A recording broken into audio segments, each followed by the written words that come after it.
Excellent. We are recording. So again, welcome today to our programming Shifting Ground with Caren Sumption. She's going to be talking with us about ambiguous loss, and she comes with a rich background as a certified peer counselor, community health worker, and certified victim advocate. So she has worked with individuals and families, excuse me, in lots of spaces, transitional spaces, changes in roles, and just kind of redefining sense of self. And loss is part of our human experience. And so I'm really grateful to have this opportunity for us to all learn together from her rich experience and perspective and help us talk about this topic it's so present for all of us in different ways throughout our lives. So thank you for being here, Caren. I'm so grateful. And I will be here to support. So if there's any issues, you just raise your hand and I'm here. So thank you. Go ahead. Thank you so much, Reggie.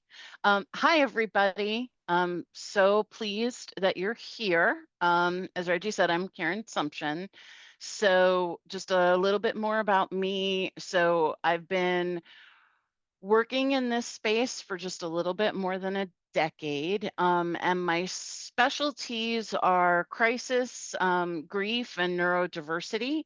But I've worked with a lot of populations. I've worked with unhoused folks, folks with severe and persistent mental illness. I've worked with domestic violence and gender-based violence survivors, all kinds of folks. And so this particular course, I really directed it to the loved ones. But if you're watching this and you have a traumatic brain injury or an acquired brain injury, there's still some stuff that you can pick up, and it may be just picking up what your loved ones may be thinking and going through.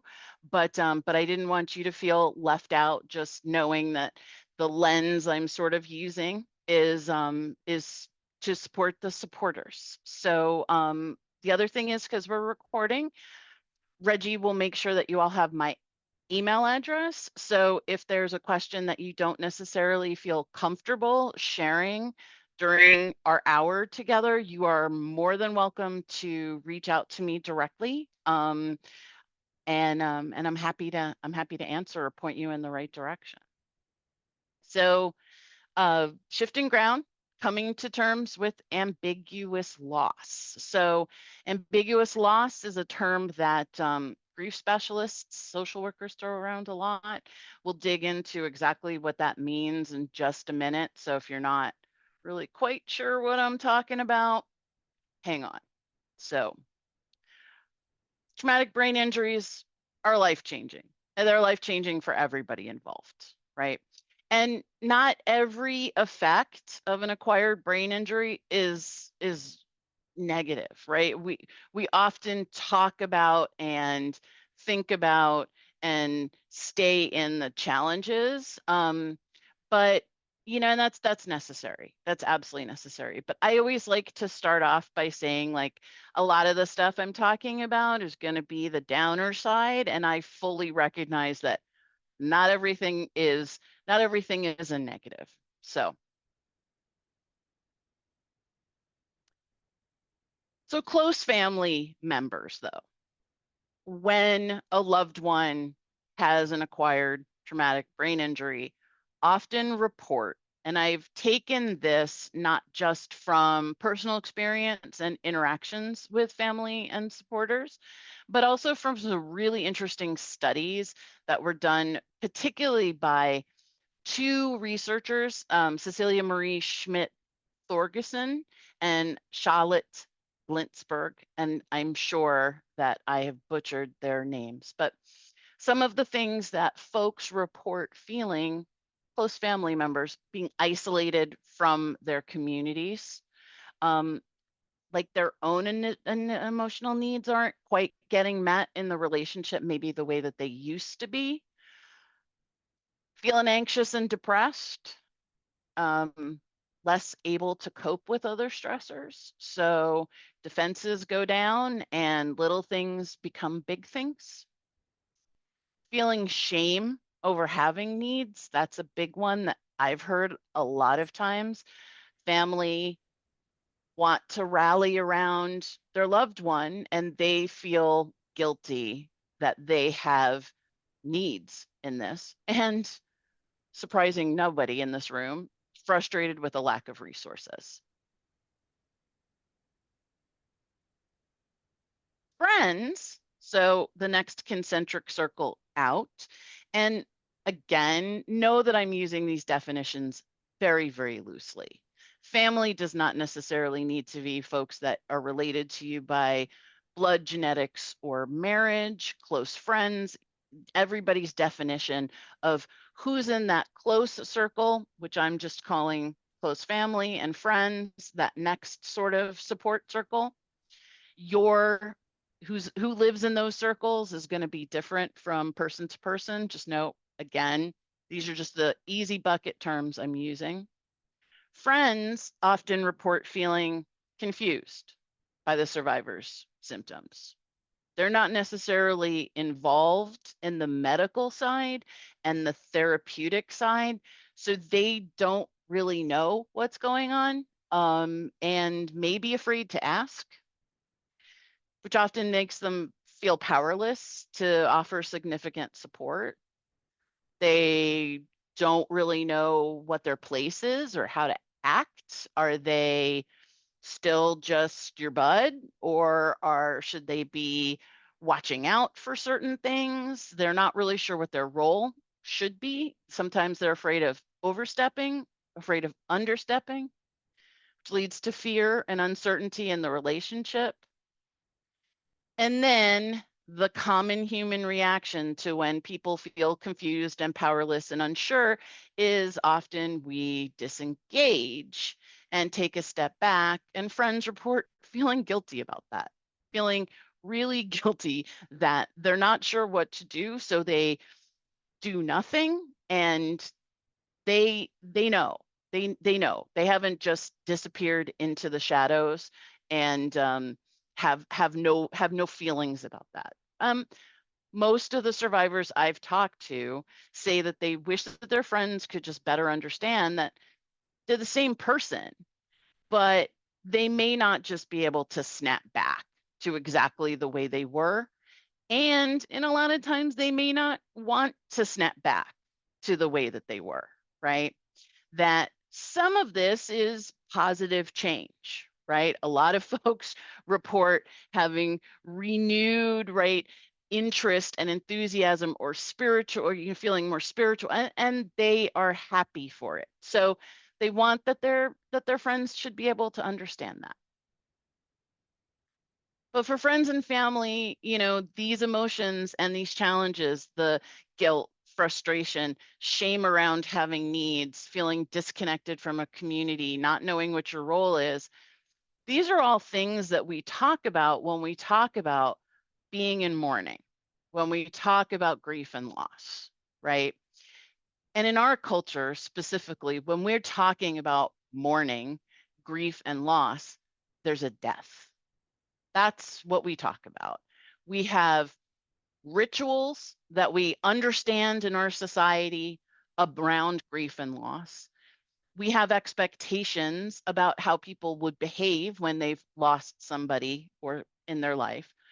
But in this case, folks are feeling these mourning, grief, loss, but their person's still there, right? The survivor is still there. And the survivor may be also feeling grief and loss about some stuff, which is also not just about an acquired brain injury, life, right?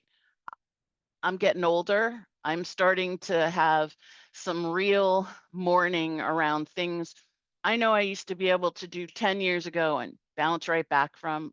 I can't do it. So it's something that even outside this situation, we all go through, but it's not something that we share with each other. And we really don't have common language and common expectations. And that's where the idea of ambiguous loss comes from.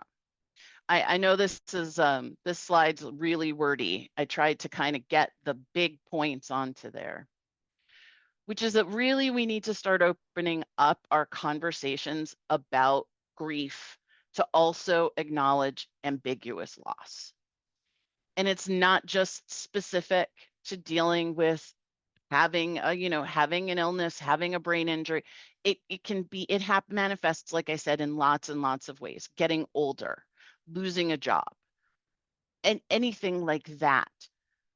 Pauline Boss named this kind of grief in a book, Ambiguous Loss, and it came out in 1999. And it's still this concept where it's not new, is just still starting to weave its way into at least clinicians' understanding. So it occurs when there's a loss of something important, but there's no closure because there's an uncertain outcome. There's an uncertain outcome. So when the loss is a death, we know the outcome, right? The outcome is that person is gone, right? And that mourning period is really about, how we go on, right? How we continue to go on, rebuild that, rebuild our lives and figure out how to move forward. We don't lose the loss, we don't stop grieving, but we kind of just get accustomed to carrying it.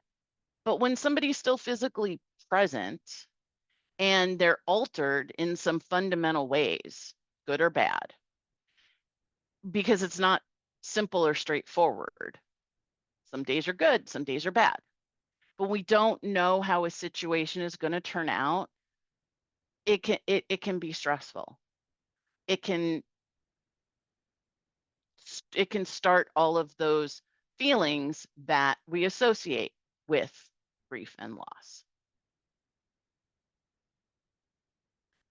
So researchers at the University of Minnesota have broken down ambiguous loss, particularly around brain injury, into some buckets. And I don't necessarily think these buckets are perfect, but they're kind of a nice guideline. There may be some mourning around the loss of you, me, and us.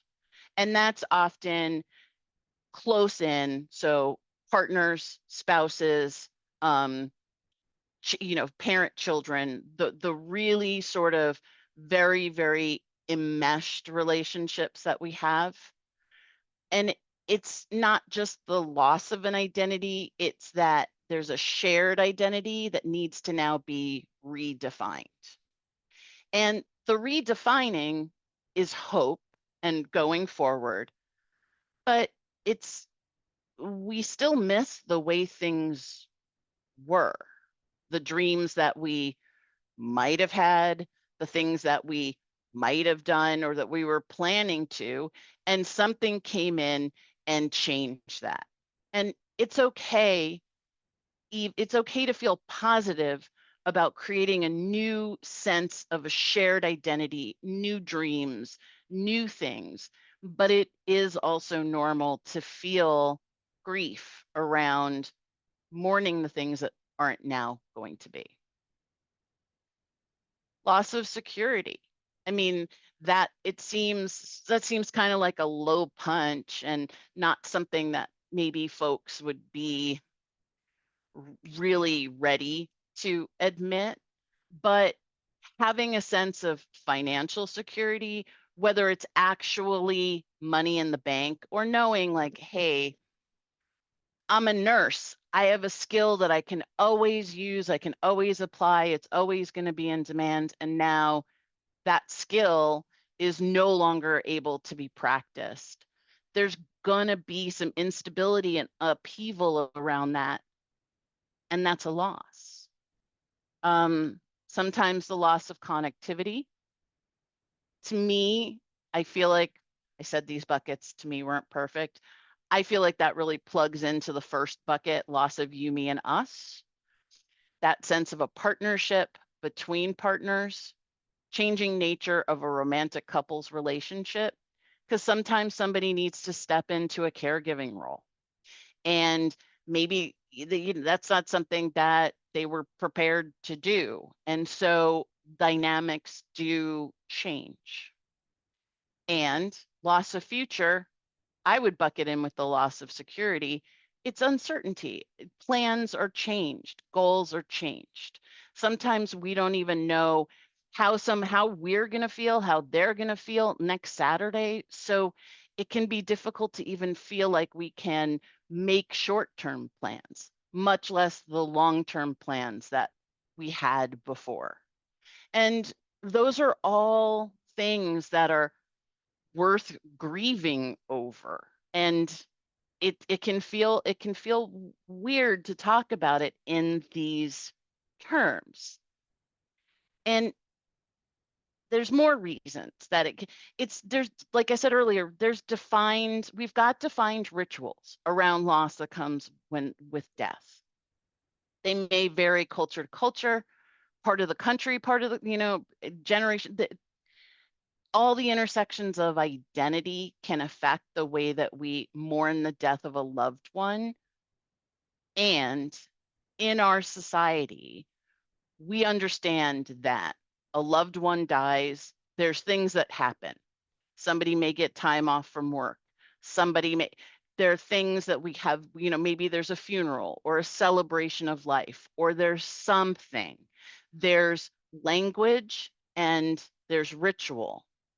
But again, with this ambiguous loss and this grief that we have around loss of plans, loss of a shared identity, we don't take off work for that, even though it's still grief, it's still mourning. And because we don't have a shared language and we don't have shared ritual, that grief becomes what we call disenfranchised. Disenfranchised grief exists, but it's not openly acknowledged.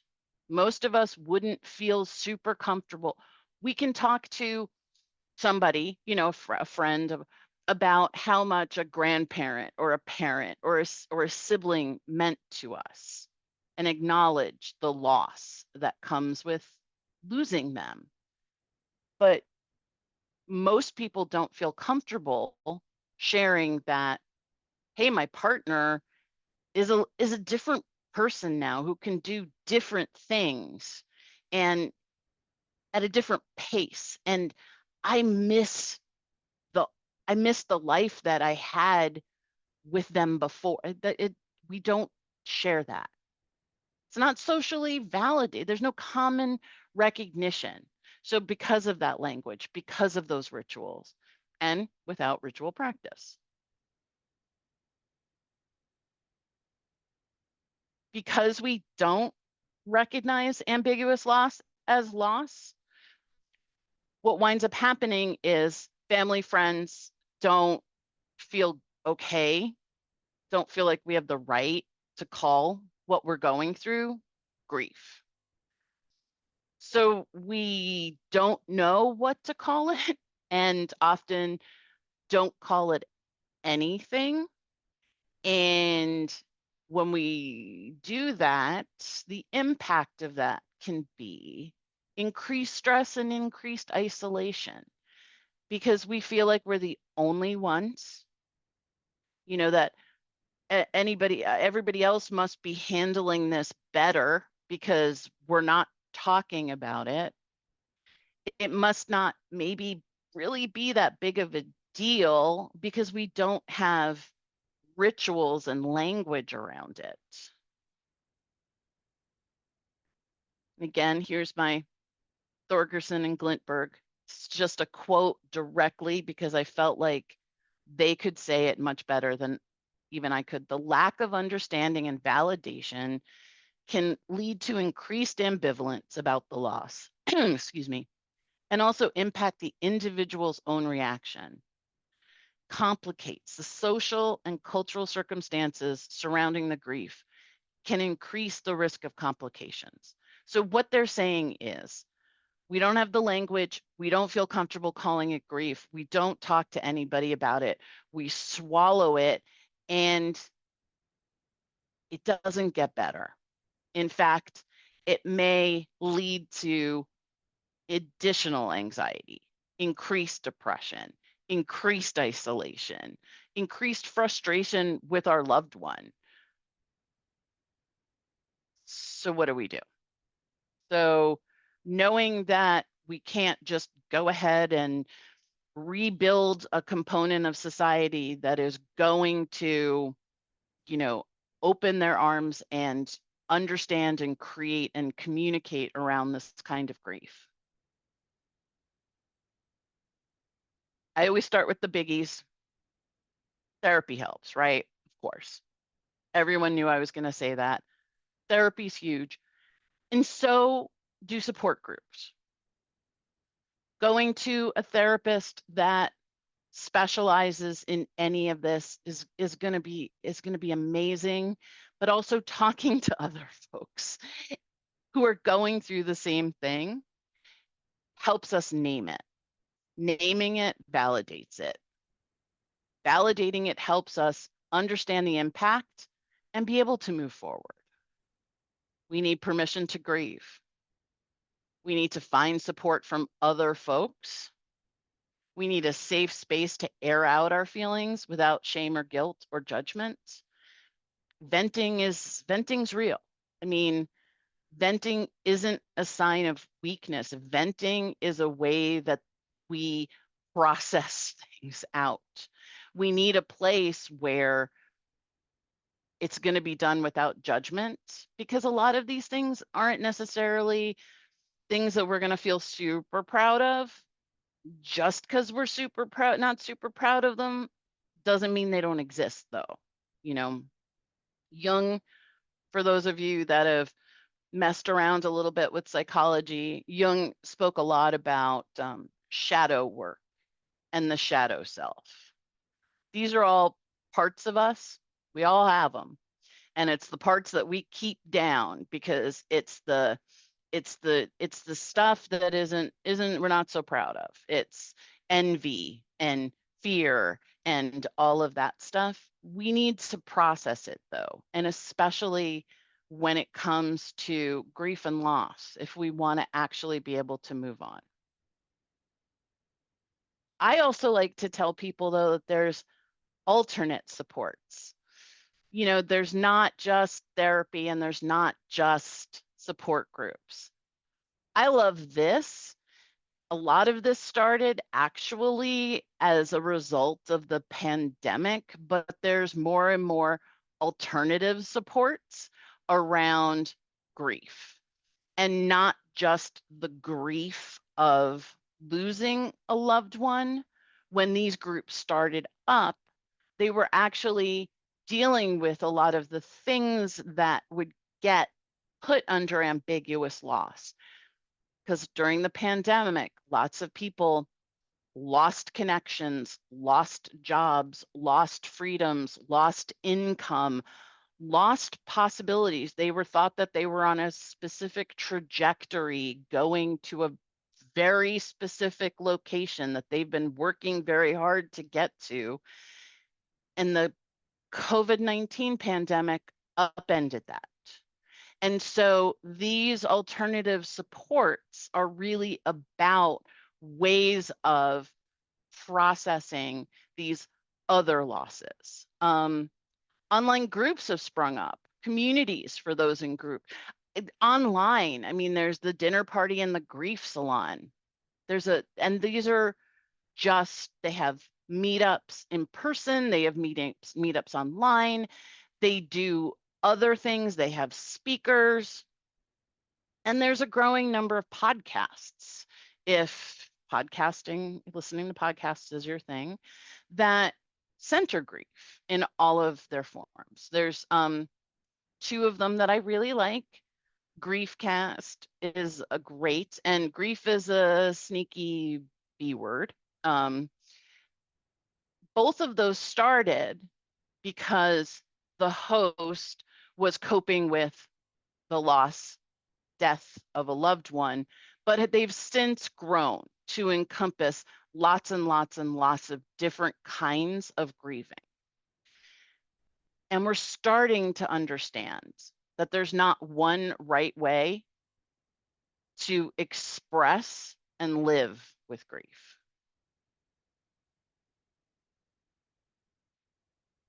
Adaptive coping and meaning making is often helpful. Two other researchers, Strobe and Strout, talked about adaptive coping as gentle control of the grieving process, which I really like the idea of gently controlling my emotions and aiming them in some directions that might be more helpful.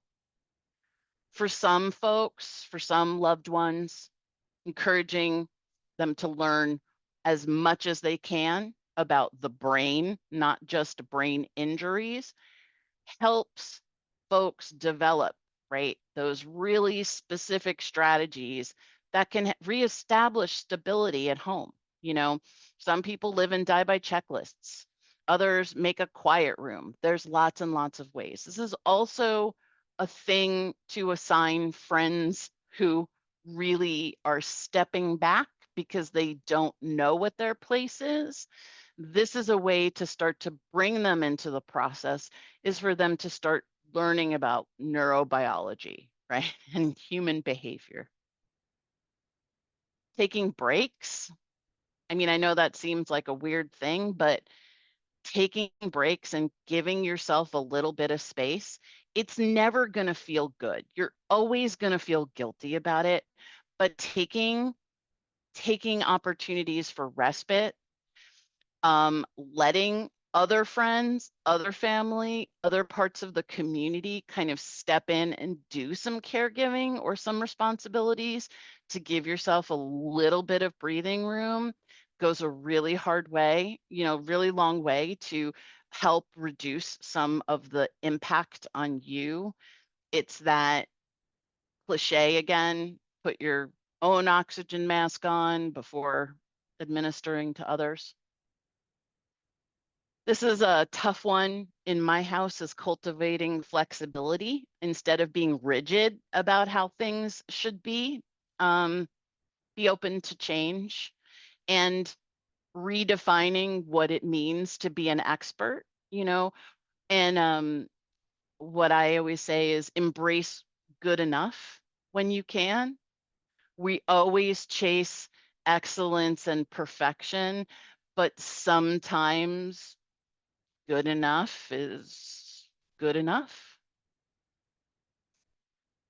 Finding meaning inside and outside the relationship, you know, um, make sure that everybody has friends, hobbies, groups, interests, things that light them up, and connect with the spiritual, whether it's faith community, meditation, going outdoors, touching grass, whatever it is.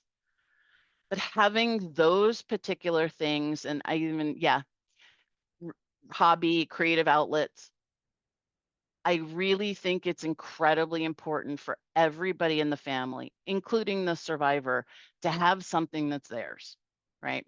It's not that you can't share with your loved ones and your friends. Of course you can, right? But you need to keep on doing something that is for you because you love it, because it fills you up. And those are things that fall by the wayside almost always when there's caregiving duties and there's changing identities. Those are really going to anchor you into feeling grounded, and it'll give your brain and your spirit a little bit of a break. And it keeps things from being repetitive and redundant and feeling oppressive.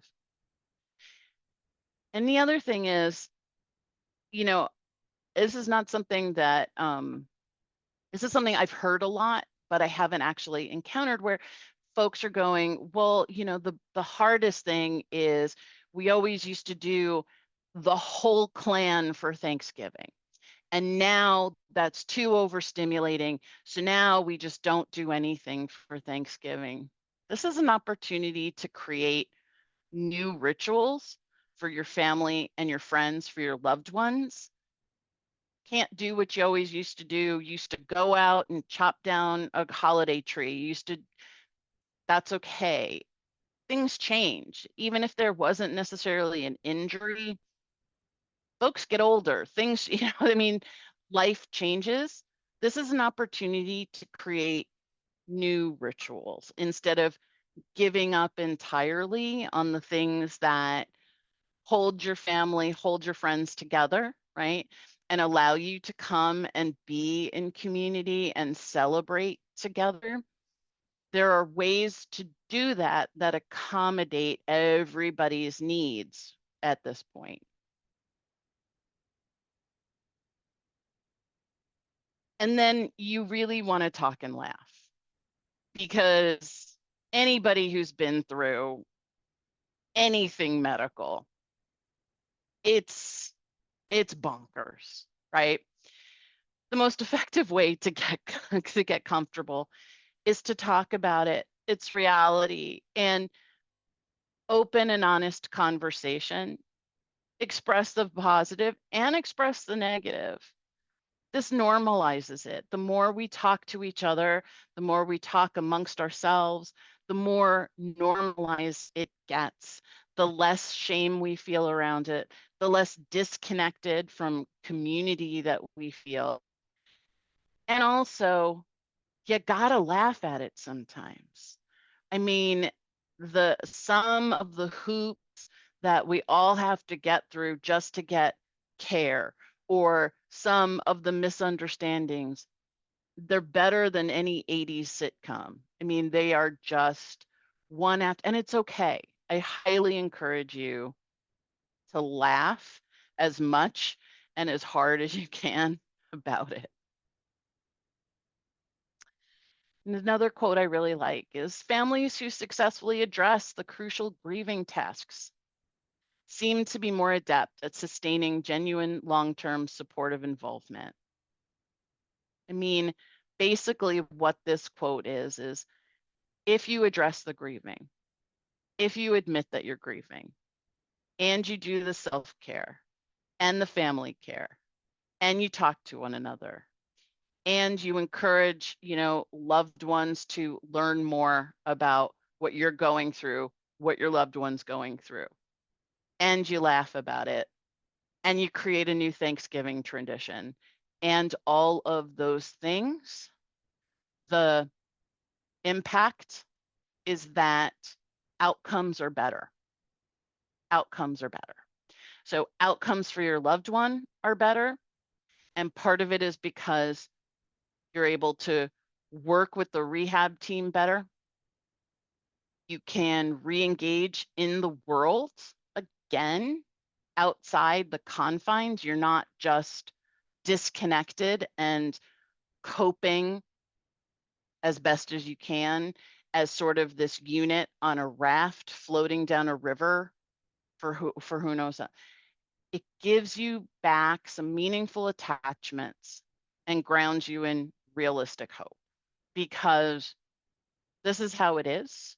And we need to speak with each other, and we need to get a little brave, because this is how we start to create the language, and we create the space in our culture for those rituals, so we can honor loss in all of its forms. So I have some resources as well that I would like to share. I will share them in the chat. I will also make sure that Reggie has a list of them. So if you forget to take them out of the chat, they will still come to you. But otherwise, I wanted to open it up to questions. Great presentation. Thank you. Of course, of Oh, course. excellent. Let me. I will stop recording, and then we'll just open it up for questions and comments. So let me do that.